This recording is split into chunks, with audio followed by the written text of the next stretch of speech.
Okay, so this is part two of chapter 8 of Mysteries of Creation, uh, talking about Jehovah. On the podcast, I'm just continuing on with the recording, but the YouTube video will be, let's see here, it'll be part two on the YouTube video. Uh, it's been several hours. I started trying to get this one ready at 7 o'clock this morning, and it's already 12:38 p.m. on the 17th day of August 2023. This is part of the reason I don't like making videos because it takes so long and I have to set everything up right, get everything ready, and then uploading the videos just takes a lot of time. But there will be a link in the description um, for the video to go to the podcast and all of the podcasts. Um, I try to do one chapter per podcast. Sometimes I have to do two or three, sometimes even four parts. But all of the books that I read are on the podcast.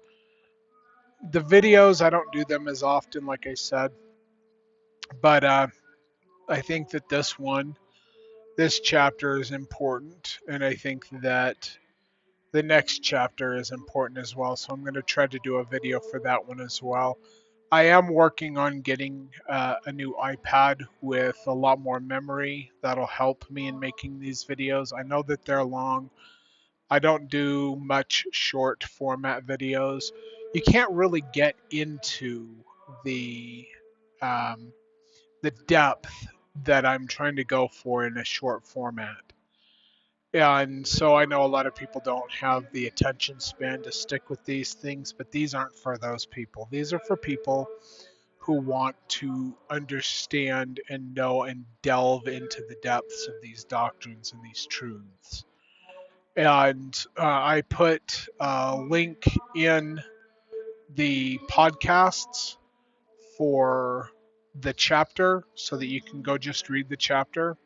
I also put a link in the podcast so that you can read the book, and sometimes, and I'll try to do this more often. And I used to do it before a lot, but I'll put a link in the description so you can find other books to read, which are restoration theology books that get us back to the fundamental truths of the foundation and the restoration of the Church of Jesus Christ of Latter-day Saints. So, anyway, I have dedicated this program already, so I'm not going to do that. I did that in part one and also at the beginning of this podcast, which is continuing on. And let's get into this. So, I'll pretty much, I'm only going to go back like a paragraph, maybe. I'll go back to the beginning of the quote that I was quoting in part one, so that there won't be a whole lot of overlap. But here we go. This is Joseph Smith. O thou who seest and knowest the hearts of all men, thou eternal, omnipotent, omniscient, and omnipresent, Jehovah God, thou Elohim that sittest as the psalmist enthroned in heaven, look down upon thy servant Joseph at this time, and let faith on the name of thy Son, Jesus Christ, so whose Son? The Son of Jehovah, to a greater degree than thy servant ever yet has enjoyed. And you can find that in the Doctrinal History of the Church, Volume 5, page 127. So this dispels some of the false doctrines which have crept up in the restoration, some of the apostasy that has happened, which is why Jesus Christ said he would have to send one mighty and strong to set the house of God in order, because he knew that these things would creep into the church. First of all, Jehovah is the one being addressed, and he thanks him in the name of his son Jesus. And he also says Jehovah. Let me see. How does he put it? Okay, I'll just read it again. Thou eternal, omnipotent, omniscient, omnipresent, Jehovah God, thou Elohim. So Joseph Smith is calling him an Elohim. Joseph Smith understood that Jehovah is one of the Elohim. Now, in the modern Mormon church, they think that the Father's name is Elohim. This couldn't be further from the truth. Elohim is a title. Jehovah is a name. Just like Michael's a name and Adam is a title, Adam's also a name because Adam, Amen, is God the Eternal Father. And Michael took upon himself the name of Adam to honor the Eternal Father. But Jehovah is an Elohim. Thou Elohim that sittest as the psalmist, as saith the psalmist, enthroned in heaven, look down upon thy servant Joseph at this time, and let faith on the name of thy Son, your Son Jehovah, our Elohim, to a greater degree than thy servant ever yet has enjoyed. Doctrinal History of the Church, Volume 5, page 127. And, this has slipped through the cracks as far as the LDS Church is concerned because they don't want you to know this. They have a new doctrine for you. But you need to turn back to the first works, lest God takes his candlestick from you. Revelations chapter 2. It's the same principle. When you reject the truth that God is giving to you, and God takes his time to raise up a new prophet like myself to correct you in your doctrine that is apostate, and you reject it, that's what the ancient church did. They had people that rejected the truth of the doctrine, and in time, the apostasy went from a little bit to a lot, complete rejection. We already know that Jesus Christ has rejected the church with their dead, according to D&C section 124, which was given January 18th, 1841. And the rejection was that they were rejected from receiving more light and knowledge. They were rejected from receiving the fullness of the priesthood.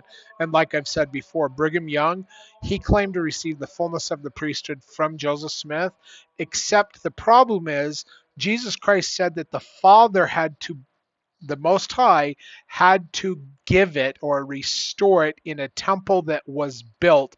And Joseph Smith was murdered long before the temple was ever supposedly finished. But somehow Brigham Young lies and he claims that he received the fullness of the priesthood in the red brick store, which contradicts Jesus Christ, which apparently he has no problem doing. Anyway, continuing on. The prophet Joseph used the term Jehovah numerous times, but nowhere did he apply it to Jesus. And we're on page 76 for those of you who are reading along.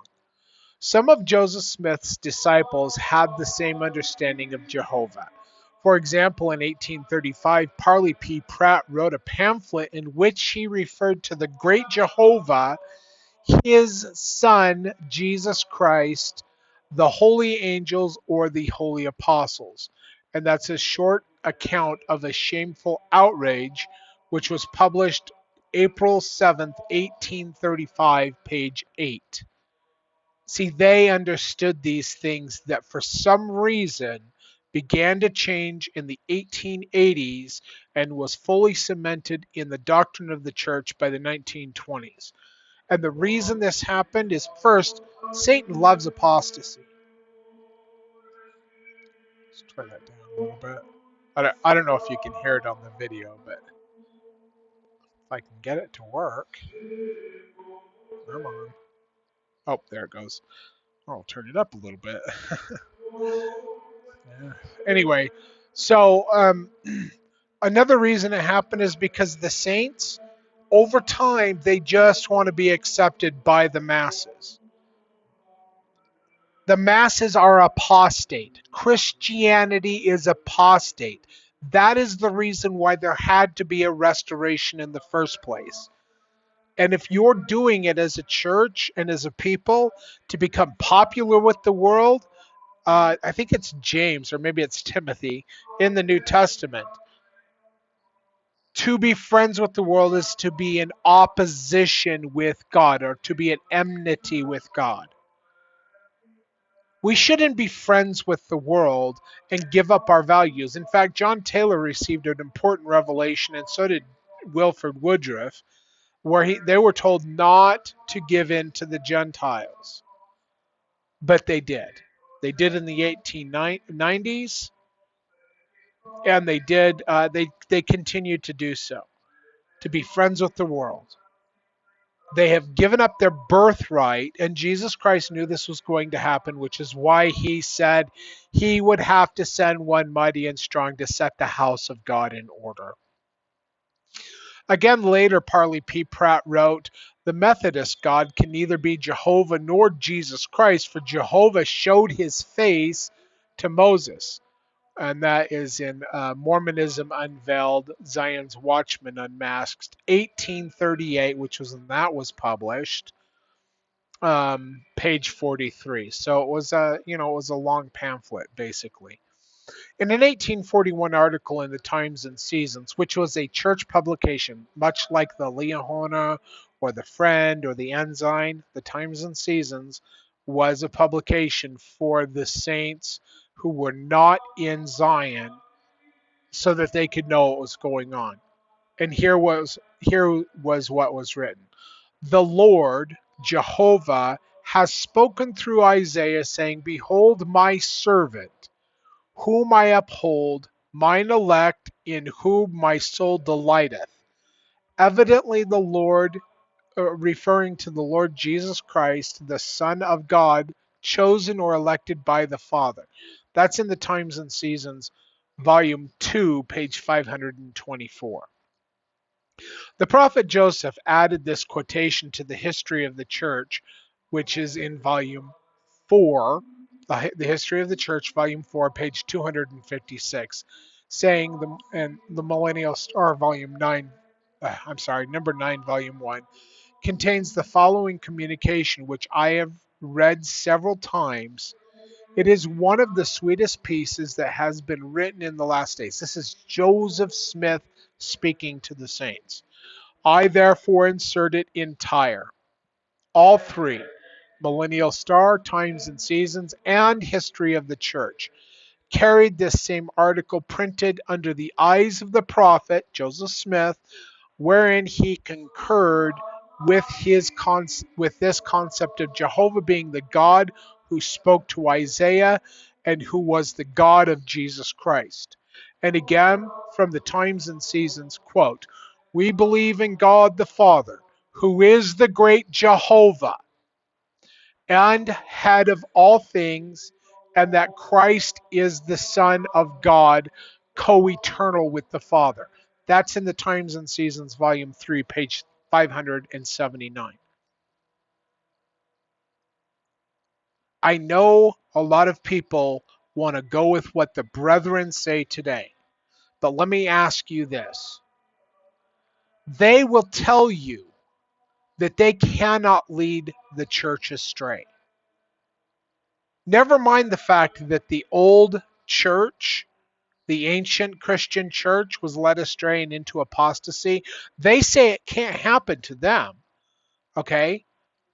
But they will reject the words of Joseph Smith himself and Brigham Young and others who they accept as prophets.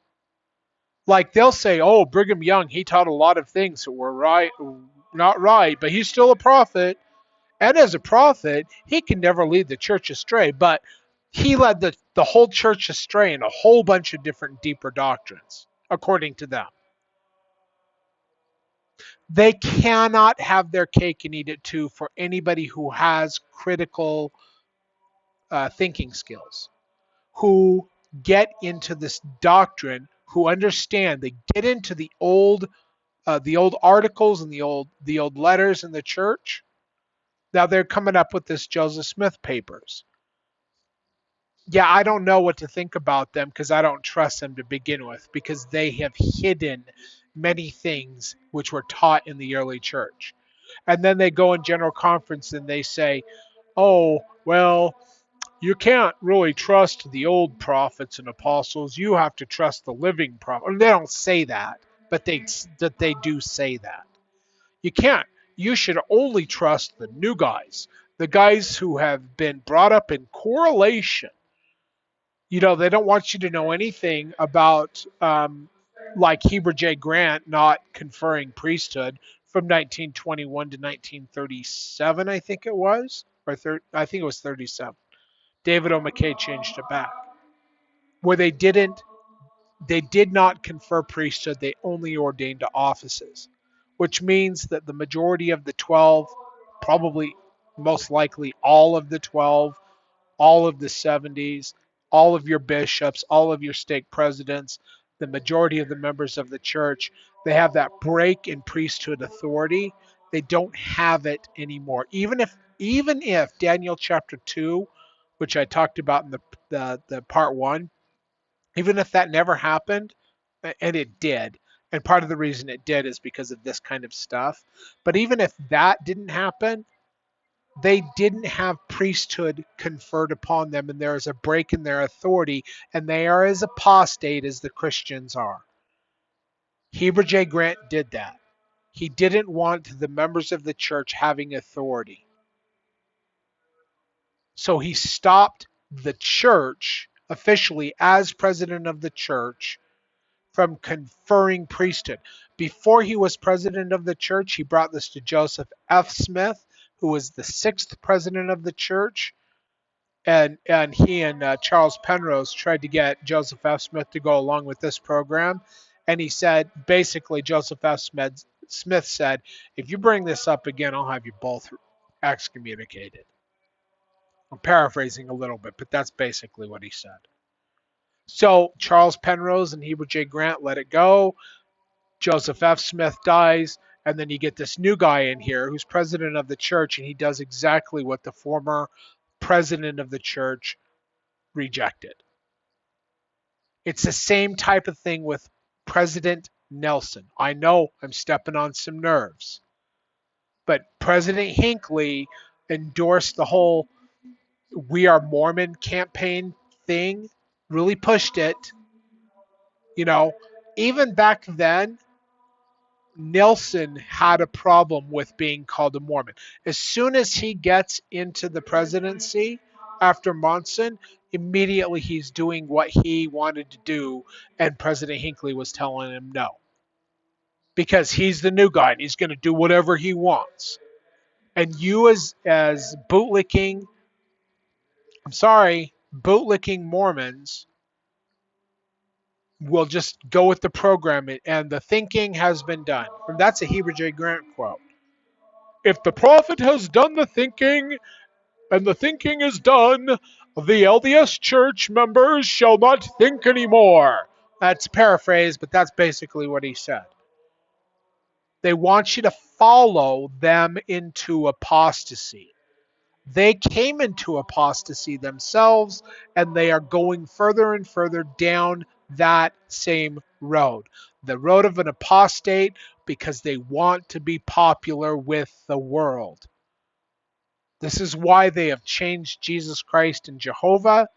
There's a whole bunch of stuff that they have gotten rid of in the restoration, that they have gotten rid of because they want to be popular with the world.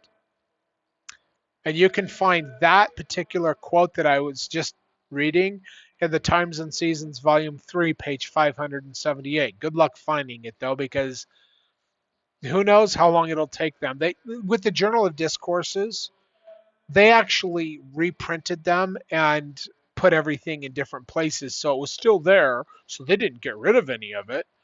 But it wasn't where the original ones were, so you couldn't find it. If a fundamentalist told you about it, and they have the old Journal of Discourses, and you go and you look in your new, improved version, you can't find it because things are...